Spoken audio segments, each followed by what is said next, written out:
Alors, on va continuer avec notre deuxième défi, défi numéro 2, les 15 programmes en Python. Alors, on avait vu les 5 premiers. Dans cette vidéo, on va voir les 5 autres. Oui. Donc, on est dans la sixième question. C'était un TP, comme je l'ai fait dans la première partie. Alors, la sixième question nous dit écrire le script Python qui effectue une conversion dollar en francs congolais et vice-versa.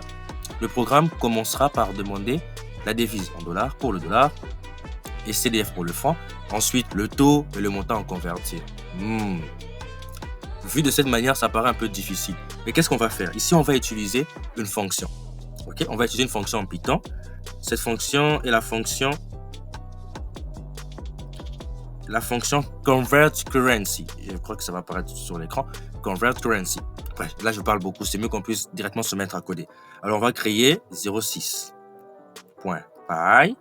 Voilà. Alors, on va commencer par définir la fonction. La fonction, c'est convert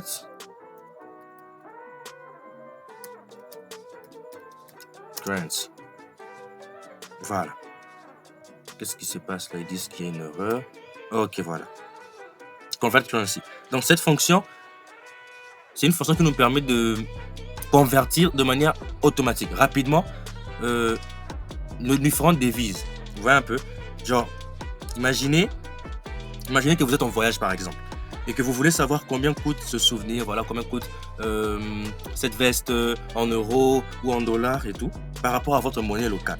Alors, avec ce programme, vous n'avez plus besoin de calculatrice, car on va tout automatiser. Plus besoin de sortir la calculatrice, la devise, elle est combien.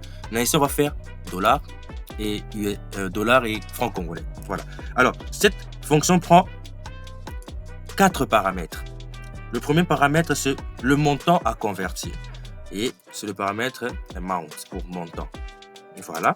Et ensuite, puis le code de la devise d'origine. La devise d'origine. C'est from currency. OK. Et ensuite, le code de la devise cible. Par exemple, la devise d'origine, c'est le dollar. Alors, quel est le code de la devise cible? C'est le franc, dans notre exemple. Alors, c'est to currency. Et ensuite, ça va prendre le taux d'échange. Le taux d'échange. OK?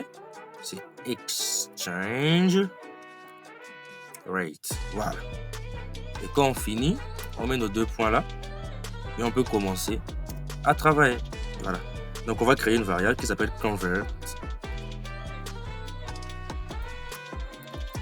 Convertir le montant. Qui sera égal à montant multiplié par le taux d'échange. C'est ça, non? Si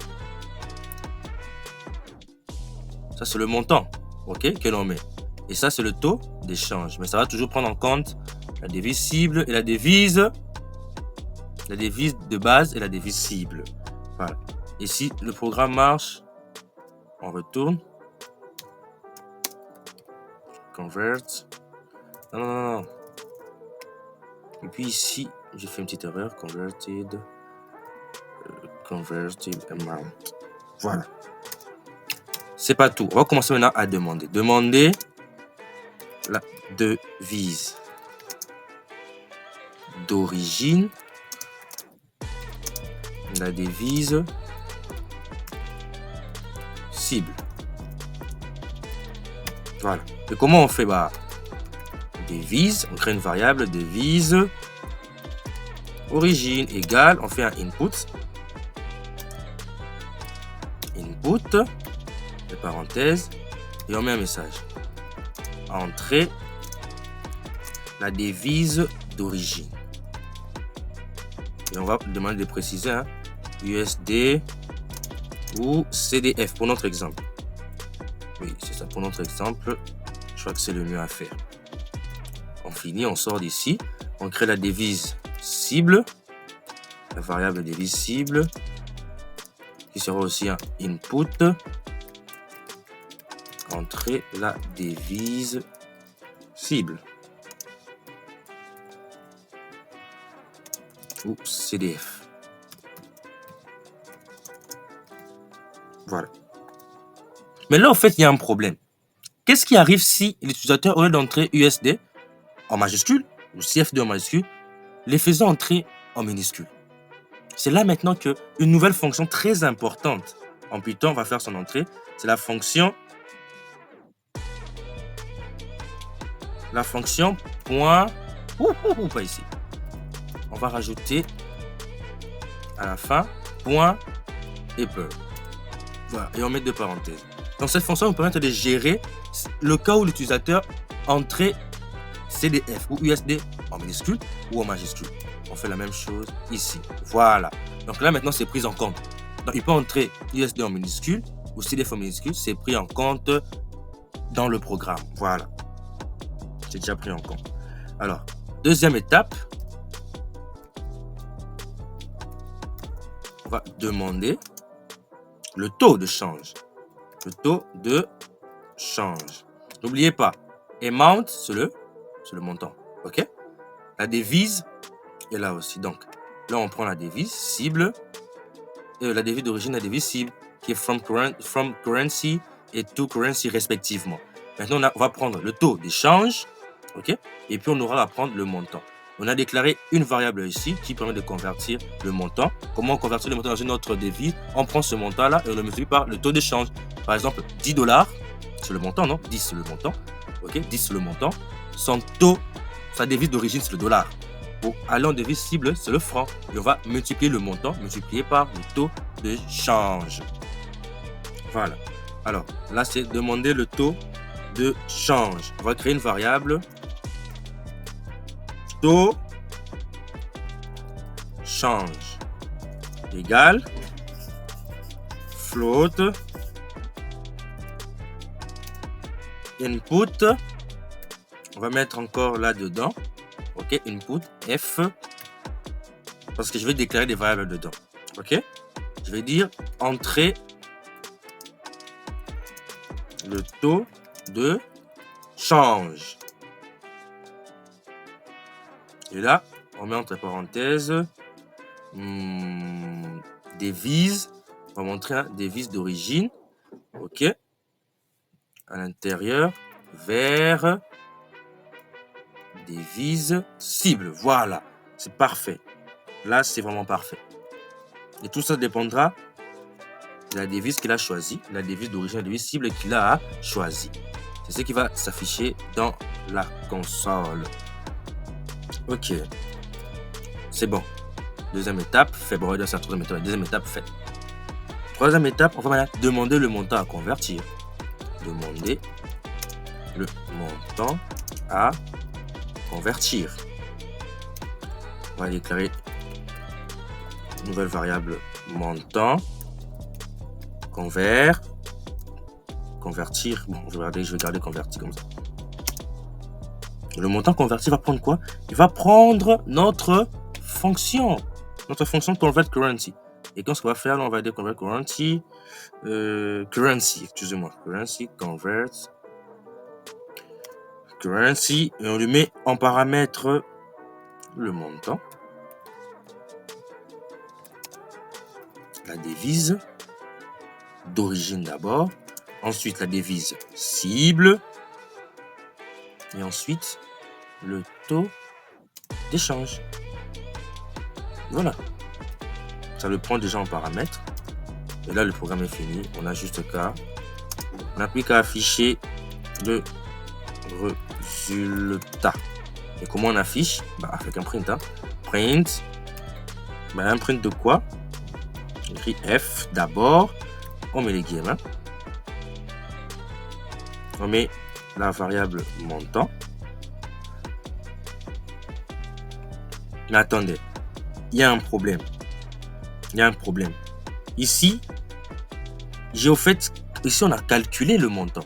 Vous voyez, parce que la fonction, quand je fais appel à la fonction convert currency, on calcule le montant. Mais on n'a pas demandé. Donc, on va descendre ici. On va écrire ici. Calculer le montant. Et là, dans demander, on va en fait créer notre variable montant. Parce que ici, elle n'était pas définie. On vient ici. Et on la crée. On crée montant. Voilà. Montant égal, on va le prendre en float, comme un réel. On va mettre input. Et on va dire, on va mettre un F là. Entrée. Qu'est-ce qu'on peut écrire là? Entrée. Le montant. On va spécifier la devise. Par rapport à la devise qu'il a choisie, ça sera la devise d'origine. Devise d'origine. Voilà. On peut sortir ici et faire cela. Très bien. Là, c'est beaucoup mieux. C'est beaucoup mieux. Et maintenant, on peut printer d'abord le montant. OK? On va s'arrêter à 2 rangs après la virgule. Ça va? On va printer aussi la devise d'origine. Et on va écrire le message équivaut. Donc, tel montant en dollars, par exemple, ou en francs congolais, équivaut à... On prend maintenant le montant converti. OK? Là aussi, on va le spécifier à 2 rangs. On va prendre aussi 2 rangs. On va essayer d'enlever cet espace juste ici. Je pense qu'il ne sert pratiquement pas grand-chose. Point 2F. Voilà, on se limite aussi à 2 rangs après la virgule. Alors, équivaut à montant converti qu'on a calculé grâce à la fonction convert currency. Et aussi en... C'est ça, hein? Bon, voilà. Équivaut à peut-être 2750 ou 275 000 francs. Voilà. Donc, devise cible. OK. Voilà, je pense que c'est bon. Hein? On va enregistrer. Je vais venir ici. Alors, on va faire 06.py. Boum. Entrer la devise. Alors, on sait que, je ne sais pas si je me trompe, mais la devise au Congo est de 27 750. Hein? Si je ne me trompe pas. Alors, on va dire entrer la devise d'origine. On va prendre USD. On va prendre ça. On va écrire en minuscule. La devise cible, c'est donc CDF.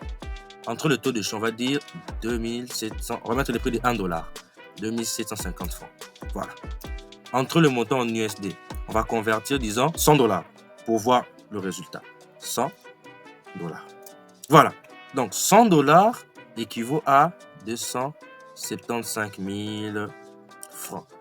Et vous voyez très bien que le programme marche à merveille. On n'a pas besoin de calculatrice. On peut faire la même chose. En francs, entrer la devise d'origine. On va dire CDF. CDF. Entrer la devise cible, on va dire USD. Entrer le taux de change, on garde le même taux. 2750.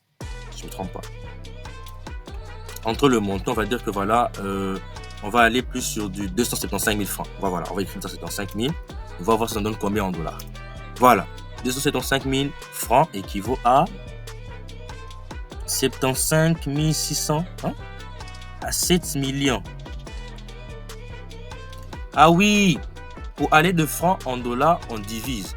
Donc, si le taux d'échange de dollars en francs multiplié par 2750, alors ici, on doit faire quoi? On va diviser par 2750. C'est ce que vous pouvez arranger dans ce code. Arrangez sur la charte développeur. Et mettez-moi le code. Dites-moi si vous l'avez fait. Et on va en parler dans la prochaine vidéo. Moi, je vais m'arrêter là. Et je vais passer directement à la question 7. La question 7 nous dit écrire un programme. OK? Écrire un programme Python qui demande à l'utilisateur le nom, l'âge, le sexe, puis le programme affichera « Bonjour monsieur Popo, vous avez 5 ans ». Si l'utilisateur tape Popo comme nom, 5 comme âge, etc. Voilà. Donc, si l'utilisateur tape F comme sexe, le programme affichera « Bonjour madame ». Très bien. On y va. Alors, 07.py. Boum. On y va. Première des choses, on va demander le nom, l'âge et le sexe de l'utilisateur. Bien. Comment on fait? On déclare une variable nom. OK. Input. Entrée. Votre nom. Et donc son nom. Âge. Pour les âges, je vais les mettre en entier. On va mettre un int devant d'abord. Et puis on met un input à l'intérieur. Puis on va écrire entrez votre âge. Voilà. On fait la même chose pour le sexe. OK. Input. Ils seront pris comme des chaînes de caractères simples. Entrez votre sexe. On va demander de spécifier M ou F.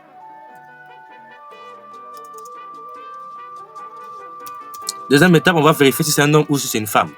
Vérifier le sexe de l'utilisateur et afficher le message approprié. Voilà. Oui, parce que on nous a dit si c'est un homme, on va dire bonjour monsieur. Si c'est une femme, on dit bonjour madame. Voilà. Donc ici, on va faire juste quelques petits if. If, premièrement, if sexe égale M. Si le sexe est égal à M, qu'est-ce qu'on fait? On va faire un print. C'est très facile ce programme. Print. On met un F là. Bonjour, monsieur. On met l'accolade. On met non. Ok. On dit vous avez. Encore là. Âge. Et puis on met à la fin en. Voilà. Je crois que c'est bon. C'est très bon même. Alors. Sinon si c'est elif. Sinon si sexe égal F. Qu'est-ce qu'on fait dans ce cas? Dans ce cas, on fait la même chose. Hein. Print, mais pour la femme. Print. Bonjour.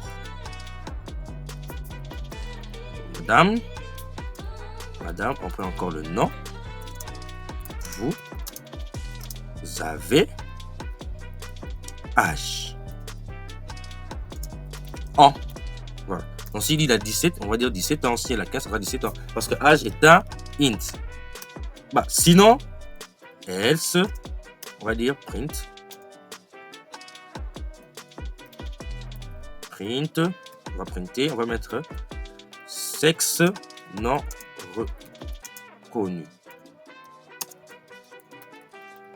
Veuillez entrer M ou F. Parce que dans les cas qu'on prend seulement les deux sexes, masculin et féminin. Voilà. C'est fini. On fait dans notre invite. On va lancer 07.py. Voilà. Entrez votre nom. J'ai écrit Fanel. Entrez votre âge. Mon âge. Je le masquais, voilà. Bon, allez, voyons mon âge. Entrez votre sexe. M. Voilà, bonjour monsieur Fanel, vous avez 19 ans. 07.py. On va tester pour une fois. Entre votre nom, on va dire Fa. Mais là, entre votre âge 18, on va écrire F. Le CCF. Bonjour madame Fanella, vous avez 18 ans. Voilà. Le programme numéro 7 marche. Très bien. 8. Faites un programme qui demande l'âge à un utilisateur. Le programme affichera sa catégorie d'âge. De 0 à 5 ans, le programme affichera nourrisson. De 6 à 13 ans, enfant. De 14 à 22 ans, à 22, adolescent. Et adulte à partir de 23 ans. Très bien, très bien, très bien. On le fait très rapidement en Python. 08.py. On y va. Première des choses, on va demander. Demander l'âge. Hein? Demander l'âge. On va déclarer la variable âge. Âge égale int. Hein? Input. Entrez la valeur. Entrez votre âge. Entrez. J'allais dire entrez la valeur de votre âge. Ça aurait été stupide. Entrez votre âge. Voilà. On sort. Déterminer la catégorie. C'est ce qu'on va écrire, non? La catégorie d'âge. C'est ce qu'on va mettre nos conditions. On y va. Première étape, si on a dit si l'âge est compris de 0 à 5, on dit nourrisson. Alors, si on écrit 0, les intervalles hein, en mathématiques, les matheux, inférieur ou égal à âge, inférieur ou égal à 5. Donc, âge est compris de 0 à 5 dans un intervalle fermé. Les matheux. Donc, catégorie.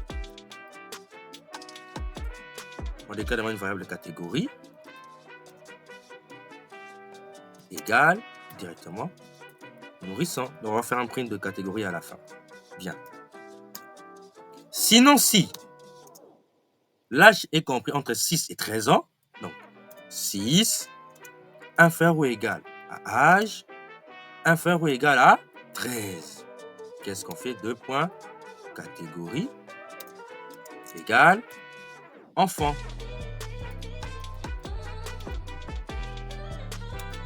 Sinon, si... Là, j'ai compris de...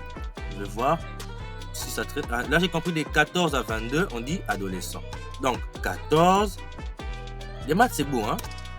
À âge, inférieur ou égal à 22. Et on dit... Catégorie égale... Adolescent.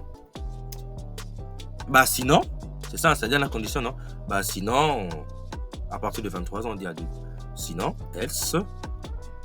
Sinon. Donc, si l'âge n'est pas compris entre 0 et 5, elle n'est pas non plus compris entre 6 et 13, elle n'est pas non plus compris entre 14 et 22, donc elle est supérieure à 22. Bah, qu'est-ce qu'on fait dans ce cas? Dans ce cas, on descend là, et on dit que bah, catégorie est égale à adulte. C'est ce qui est écrit là, adulte. Ce n'est pas fini le programme, on va maintenant afficher la catégorie d'âge. Regarde, print. On regarde toujours le F. Le F, c'est pour nous permettre de déclarer nos variables dans cette chaîne de caractères. Vous, au lieu d'utiliser l'opération de concaténation plus à tout moment ou les virgules, vous êtes un, on va dire un, une. On met maintenant catégorie. On appelle catégorie. Et là, on met point. On enregistre. On vient là. On fait 0,8.py. N'est pas reconnu, n'est pas reconnu, n'est pas reconnu. N'est pas reconnu. Bah pourquoi ça refuse ici? J'ai tout fait 0,7.py. Qu'est-ce qu'il veut que je fasse? Python 0,8.py. Oups, qu'est-ce qu'il y a là? Qu'est-ce qu'il y a? Pour que le programme ne marche pas. Sinon, bah on va tester ici. Bah ça marche, hein? Qu'est-ce qu'elle a fait de commande A? On va faire un CD. CD, je vais venir dans l'explorateur, copier l'adresse. Voilà. Là, je fais quoi? Python 0,8.py. Ah, sûrement, j'avais...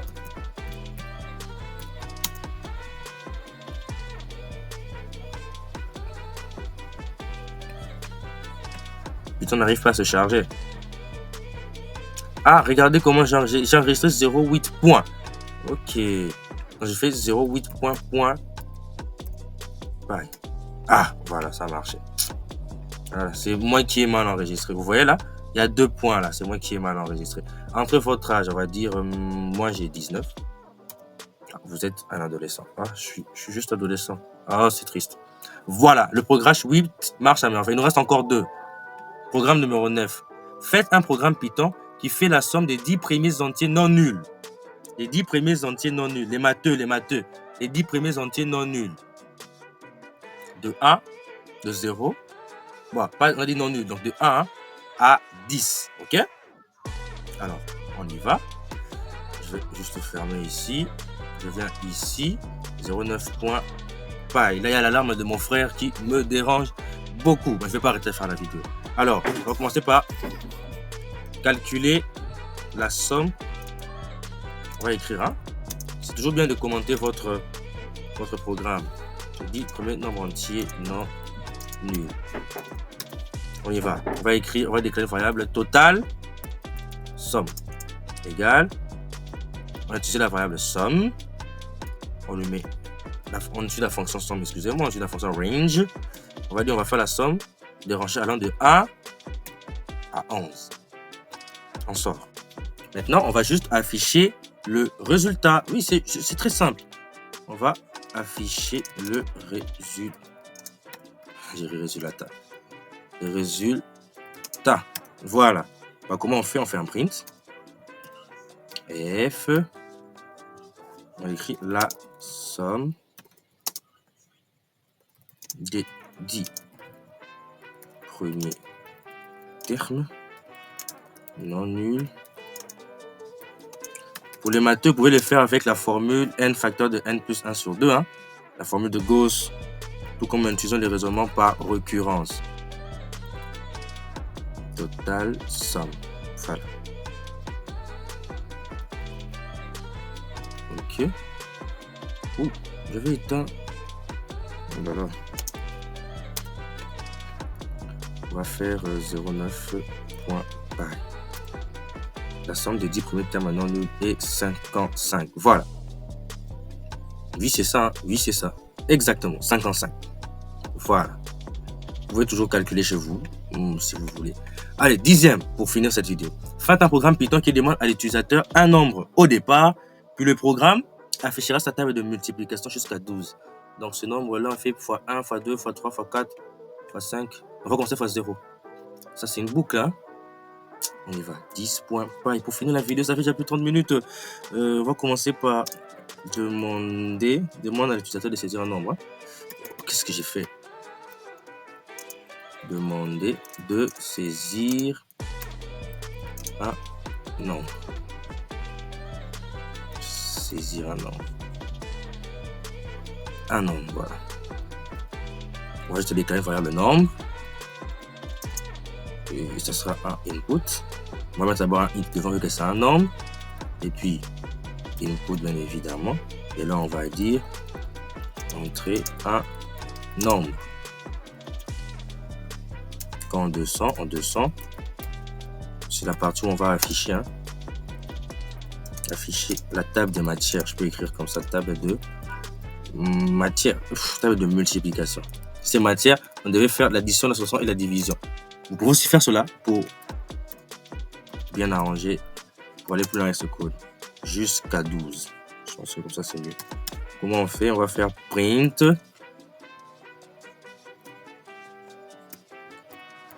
Comment on peut faire ce print? On va d'abord afficher un message dans la console. Hein, et puis à la fin, on va afficher un message print table de multiplication pour le nombre que l'utilisateur a écrit, a saisi. Le nombre. C'est bon, c'est cohérent. Pour nombre, on va mettre un 2 points. On va mettre 2 points. En 200. Et là, maintenant, on va faire une petite boucle. C'est la boucle qui permet de multiplier chaque nombre, ce nombre-là par tous les nombres allant de 0 à 12. Alors, bon, on va prendre plus de 1 à 12. Hein. Et c'est la même chose, vous voyez ici, on avait fait la somme. Vous voyez, on a utilisé les rangées de 1 à 11. Ici, on va utiliser une boucle for qui va prendre sur cela. Donc, on va prendre for, on prend une variable i, on dit qu'on prend i dans range, on prend i dans quel intervalle de 1 à 13. On sait que 13 ne sera pas pris, on va se limiter à 12. 2 points. Et là, qu'est-ce qu'on fait? On fait résultat, on crée une nouvelle variable. Résultat égale nombre multiplié par i. Le nombre qui a été saisi ici, on le multiplie par i. Et à la fin, on fait un print. Encore f. Nombre. Fois, c'est on va prendre un i comme ça. Fois i, c'est une variable, ne l'oubliez pas. Égale. C'est une variable, excusez-moi. Résultat. Donc, qu'est-ce que je veux dire ici? On commence par demander à l'utilisateur d'entrer un nombre. Il entre un nombre, peu importe. On a fait d'abord un message. La table de multiplication pour, s'il entre 5 pour 5. On fait maintenant une boucle. Qu'est-ce que fait la boucle? La boucle prend un i, une variable i. Il le prend de 1 à 12. Ça va. On crée une nouvelle variable. On n'a pas à la créer, on la crée directement là, ici, dans la boucle. Tandis que le résultat est égal au nombre que l'utilisateur a saisi, ce nombre-là, multiplié par, pas par 1, par i. Voilà. Grosse erreur. Et puis on fait print f est égal à nombre, facteur de i est égal à résultat. Voilà un peu. Ça, c'est juste un message. C'est juste un message. Le résultat est déjà calculé. Sauf que la boucle for va tourner de 1 à 12. Et de 1 à 12, il va calculer le résultat. Il fera nombre fois 1. Si c'était 5, il fera 5 fois 1, 5. 5 fois 2, il va se limiter jusqu'à 5 fois 12, 60. Et c'est dans ce message maintenant qui est à l'intérieur de la boucle. Je répète. Ce print est à l'intérieur de la boucle. Ce print sera affiché jusqu'à ce que i aura atteint 12. Ça va? On va tester cela rapidement. CD.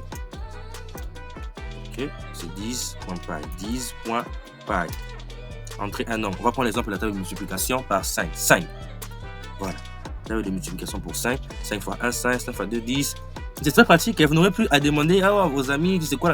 N'oubliez plus. Vous n'avez plus le droit d'oublier une table de multiplication. Vous le codez vous-même. Vous n'avez qu'à jouer ici, sur cette rangée. Si je veux que ça aille jusqu'à 100, je refais la même chose.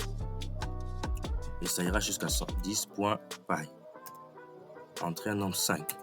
Voici la table de multiplication de 5, de 1 jusqu'à 100. Voilà.